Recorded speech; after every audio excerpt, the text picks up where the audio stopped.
আসসালামু আলাইকুম।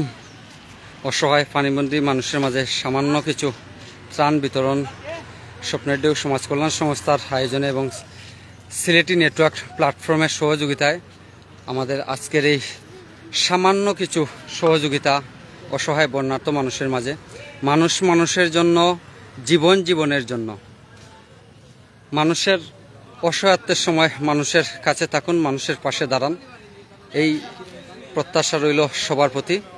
আজকে আমরা এই মুহূর্তে আছি মৌলভীবাজার সদর উপজেলার ১ নং খলিলপুর ইউনিয়নের হামরকুনা গ্রামে, যেখানে গত পরশুদিন কুশিয়ারা নদীর ভাঙনের ফলে বন্যার সৃষ্টি হয়েছে।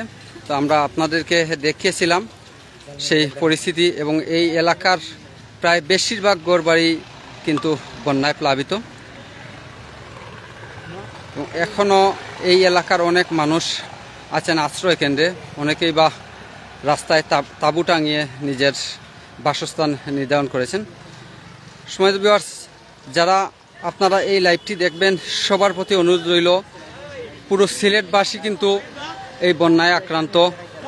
২০২২ সালে আমরা দেখেছিলাম এই সিলেট বিভাগের সকল সামাজিক সংগঠন এবং সামাজিক ব্যক্তিবর্গ, পাশাপাশি সারা বাংলাদেশের অনেক স্বেচ্ছাসেবী সংগঠন এবং অনেক সামাজিক ব্যক্তিবর্গ এগিয়ে এসেছিলেন এই বন্যার্তদের পাশে। ২০২৪ সালের এই বন্যায় কিন্তু আমরা তেমন কোনো সাড়া দেখছি না। তাই সবার প্রতি অনুরোধ থাকবে, এগিয়ে আসুন, বন্যার্তদের পাশে থাকুন, মানুষের জন্য, জীবনের জন্য।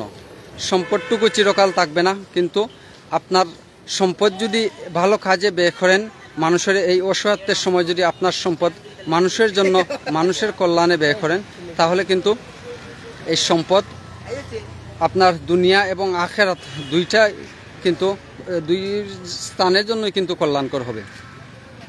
সম্মানিত ভিউয়ার্স, সবার প্রতি অনুরোধ থাকবে, আমরা কিন্তু আজকে মাত্র শুরু করেছি। আজকে আমাদের এই কার্যক্রম শুরু, শেষ নয়।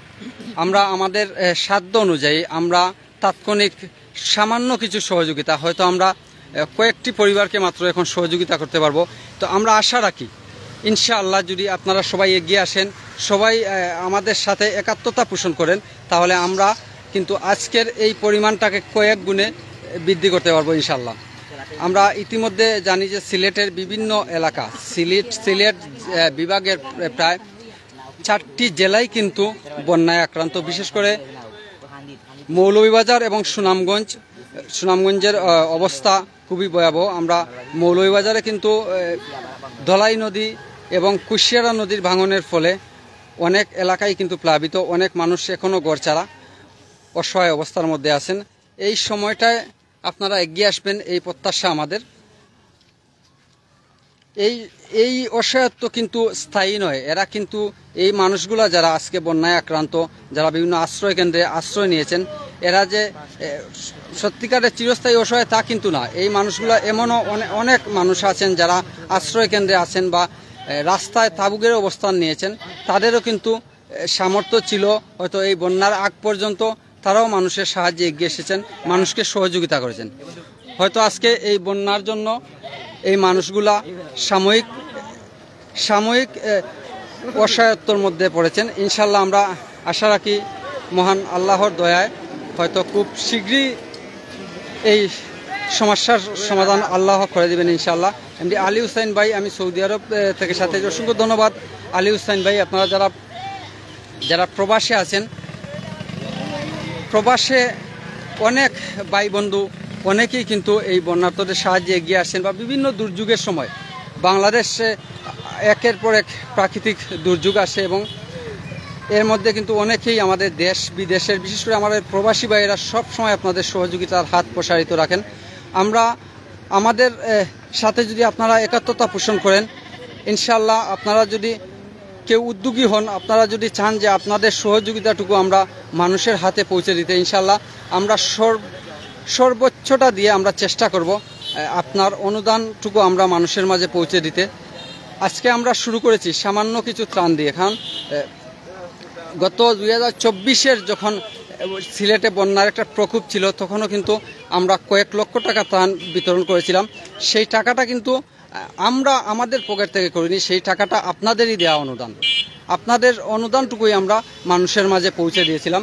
ইনশাল্লাহ এবারও যদি আপনারা এগিয়ে আসেন, আপনারা আমাদের সাথে একাত্মতা পোষণ করেন, এই অসহায় মানুষ, এই বন্যার্তদের কল্যাণে যদি আপনার অর্থ ব্যয় করতে চান, ইনশাল্লাহ আমরা আছি আপনাদের সহযোগিতায়, আপনার এই সহযোগিতাটুকু পৌঁছে দেওয়ার জন্য। অনেক ভাইরা কিন্তু দেশ এবং প্রবাস থেকে আমাদেরকে দেখছেন, আমাদের সাথে যুক্ত আছেন। আপনারা এই লাইভটুকু শেয়ার করে দেবেন, এই লাইভটি শেয়ার করে দেবেন। হয়তো আপনার বন্ধু তালিকায় এমন কেউ আছে, এই লাইভটি দেখার পর হয়তো ওনার মনের যে মানবিকতাটুকু জাগ্রত হতে পারে, উনিও এগিয়ে আসতে পারেন মানুষের সহযোগিতায়। তাই আপনাদের প্রতি অনুরোধ থাকবে, বিনীত অনুরোধ থাকবে, এই লাইভটি আপনাদের টাইম লাইনে রাখুন। এখানকার বন্যা পরিস্থিতি হয়তো পানি কিছুটা কমলেও কিন্তু এখনও মানুষ কিন্তু গড়ে ফিরতে পারেনি। আমরা যদি একটু আমাদের সামনেই যেই ঘরবাড়িগুলো রয়েছে আমরা যদি একটু আপনাদেরকে দেখাই, এখনও কিন্তু মানুষের বাসা বাড়িতে পানি রয়েছে এবং এখনও আশ্রয় কেন্দ্র থেকে কিন্তু এই এলাকার মানুষ বাড়ি ফিরতে পারেনি। এখন কুশিয়ারা নদীর খুব কাছাকাছি এই গ্রামটি হয়। কুশিয়ারা নদীর কাছাকাছি হওয়ার কারণে কিন্তু ভাঙনের ফলে সরাসরি এই গ্রামে প্রথম কিন্তু এই কুশিয়ারা নদীর পানি প্রবেশ করে এবং এই এলাকার প্রায় বেশিরভাগ ঘরবাড়ি কিন্তু প্লাবিত হয়। হয়তো পানি কিছুটা কমে এসেছে, কিন্তু কুশিয়ারা নদীর পানি এখনও কিন্তু বিপদসীমার উপর দিয়ে প্রবাহিত হচ্ছে। কিন্তু মহান আল্লাহর দয়ায় এখন বৃষ্টি কিছুটা কমার কারণে কিন্তু মৌলভীবাজার এবং সিলেটের যে নদীগুলো রয়েছে, নদীর পানি কমতে শুরু করলেও কিছু এলাকা রয়ে গেছে, যে এলাকাগুলো স্থায়ী বন্যা কিন্তু স্থায়ী রূপ ধারণ করেছে। কারণ হচ্ছে হাওড় অঞ্চল যেগুলা, বিশেষ করে নিম্নাঞ্চল যেগুলা, সুনামগঞ্জের কিছু উপজেলা এবং আমাদের মৌলভীবাজারের কিছু উপজেলা যেমন কুলাউড়া, ঝুড়ি, বললেখা, অনেক এলাকা কিন্তু হাওড়ের যে পানি রয়েছে, হাওড়ের পানিতে প্লাবিত হয়েছে। এই পানিগুলা নামতে কিন্তু অনেক দিন সময় লাগবে, হয়তো 10 দিন, 15 দিন, 20 দিনও লাগতে পারে। তাই এই যে নদীর পানি নেমে যাওয়া মানেই যে এই বন্যার শেষ, তা কিন্তু নয়। নদীর পানি নামলেও হাওড় অঞ্চলের বাসিন্দা যারা আছেন তারা কিন্তু স্থায়ী একটা সমস্যার মধ্যে পড়েছেন। তাই সবার প্রতি অনুরোধ থাকবে, সবাই এগিয়ে আসবেন, আপনার সহযোগিতাটুকু পৌঁছে দেবেন। আজকে আমরা এখানে সামান্য কিছু সহযোগিতা, আমরা কিন্তু খুব বড় পরিসরে বিশাল কিছু যে করছি তা কিন্তু নয়। আপনিও এগিয়ে আসুন, আপনি আপনার সামর্থ্য অনুযায়ী, আপনার সামর্থ্য যদি থাকে, আপনি 1 জনের পাশে দাঁড়ান, 5 জনের পাশে দাঁড়ান, 10 জনের পাশে দাঁড়ান, আপনার যতটুকু সামর্থ্য আছে। কারণ এই কাজগুলা কিন্তু দুনিয়াবি কোনো ফায়দা হাসিলের জন্য নয়, এগুলা শুধুমাত্র মহান আল্লাহর সন্তুষ্টির জন্য। তাই আপনার সামর্থ্য অনুযায়ী আপনি এগিয়ে আসুন। আজকে আপনারা দেখুন যে আজকে আপনি এই দুনিয়ায় আপনি সম্পদের মালিক, হয়তো কোটি কোটি টাকা আছে, লক্ষ লক্ষ টাকা আছে, হাজার হাজার টাকার মালিক আপনি, কিন্তু আপনি যখন মৃত্যুবরণ করবেন তখন কিন্তু এই টাকা পয়সাগুলো কিন্তু আপনার সাথী হবে না, সঙ্গে যাবে না। আপনি মৃত্যুবরণ করার সাথে সাথে কিন্তু আপনি এই ধন সম্পদ, আপনার এই অর্থ, আপনার এই প্রাচুর্য, আপনার অহংকার সব কিছু কিন্তু এখানেই সমাপ্ত হবে। রাজু আহমদ, অসংখ্য ধন্যবাদ। প্রিয় পরিবার সিলেটি নেটওয়ার্ক প্ল্যাটফর্ম, অসংখ্য ধন্যবাদ রাজু আহমদ, আমাদের সিলেটি চ্যানেলের প্রতিনিধি রাজু আহমদ, অসংখ্য ধন্যবাদ। তো যে কথাটি বলছিলাম যে এই যে ধন সম্পদ, এগুলা তো স্থায়িত্ব নেই, এগুলা আপনি একদিন চলে যাবেন, আপনার সময় ফুরিয়ে যাবে। এই মিনাজ, আগুয়ে যাও, আগুয়ে যাও। আপনি চলে যাওয়ার সাথে সাথে এই সম্পদগুলো দুনিয়াতে রয়ে যাবে। এমনও হতে পারে যে আজকে আপনার সম্পদ আছে, আপনি ভালো কাজে সম্পদ ব্যয় করছেন না, মন্দ কাজও করছেন না, কিন্তু আপনি যখন চলে যাবেন, আপনি চলে যাওয়ার পরে এই যে সম্পদগুলো আপনার অর্জিত সম্পদ, কষ্টে অর্জিত সম্পদগুলা যদি সঠিক কাজে ব্যয় না হয়, যদি কোনো অসৎ কাজে লেগে যায়, কারণ আপনি যখন চলে যাবেন, না আশ্রয় কেন্দ্র না, পাশাপাশি কাছাকাছি যারা আছে, যারা ঘরবাড়ির মধ্যে, আর এমদাদ ভাই কিছু প্যাকেট আপনি যে এরা কয়টা গোড় দেখিয়া আপনার আর দিয়ে আপনি দইল আমরা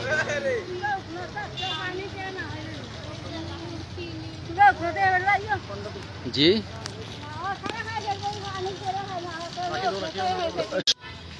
নেটওয়ার্কে ঠেলা কয়টা গোড় দেখিলাম। আমরা বেশি সময় থাকবো না, আমরা বিদায় নেব।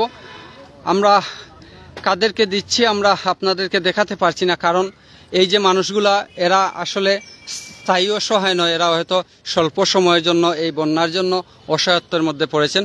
হয়তো বন্যার পানি নেমে গেলে কিছুটা সময় যাওয়ার সাথে সাথে কোন ধারে ভিতরে নি বাড়ির পানি নি কোনো ত্রাণ গেছে নি আপনার? 21 নৌকি 21 নৌকি আবার 21 নৌকি, দুইটা লাগতো না একটা রাখি দাও। পানি নি আপনার এলাকাত? আচ্ছা ইনশাল্লাহ আপনারা একটু সময় থাকুক কেন। তো আমরা বিদায় নেব। আমরা আসলে যেই কথাটি বলছিলাম যে আসলে আমরা কাদেরকে দিচ্ছি আমরা দেখাবো না, কারণ হচ্ছে এই যে বন্যায় যারা বন্যা আক্রান্ত তারা কিন্তু স্থায়ী অসহায় নয়, তারা মানুষের ত্রাণের পণ্যগুলো দিয়ে কিন্তু তাদের জীবন পরিচালনা হয় না। তাই আমরা দেখাচ্ছি না, আমরা শুধুমাত্র আপনাদেরকে উৎসাহের জন্য এবং আপনারা এগিয়ে আসার জন্য শুধুমাত্র এই লাইভটি করা, যে সবাই যাতে পরিস্থিতিটা জানতে পারেন, দেখতে পারেন, এই জন্যই আমরা দেখাই। তো সবাই ভালো থাকবেন, সুস্থ থাকবেন, মানুষের পাশে এসে দাঁড়াবেন এই অসহায় সময়ে। মহান আল্লাহ আপনাদেরকে উত্তম বিনিময় দান করবেন ইনশাল্লাহ। আর আমি জুনেদ এতক্ষণ আপনাদের সাথে লাইভে যুক্ত ছিলাম। তো আমি বিদায় নিচ্ছি, কারণ আমরা সময় খুবই স্বল্প, সন্ধ্যা কাছাকাছি। আমরা আপনাদের দেয়া অনুদানে এই ত্রাণগুলো আমরা মানুষের কাছে পৌঁছে দেব। আর আপনারা যদি সহযোগিতার হাত প্রসারিত করেন ইনশাল্লাহ আমরা আমাদের কার্যক্রম অব্যাহত রাখবো ইনশাল্লাহ। এবং আমরা আজকের পরেও কিন্তু আমরা বিভিন্ন এলাকার হয়তো বন্যার চিত্র আপনাদের সামনে উপস্থাপন করব, আপনাদের তথ্যগুলো দেওয়ার চেষ্টা করব, জানানোর চেষ্টা করব ইনশাল্লাহ। তো সবাই ভালো থাকবেন, সুস্থ থাকবেন, বন্যার্তদের পাশে দাঁড়াবেন, এই প্রত্যাশা রইল সবার প্রতি। সবাই ভালো থাকবেন। আসসালামু আলাইকুম।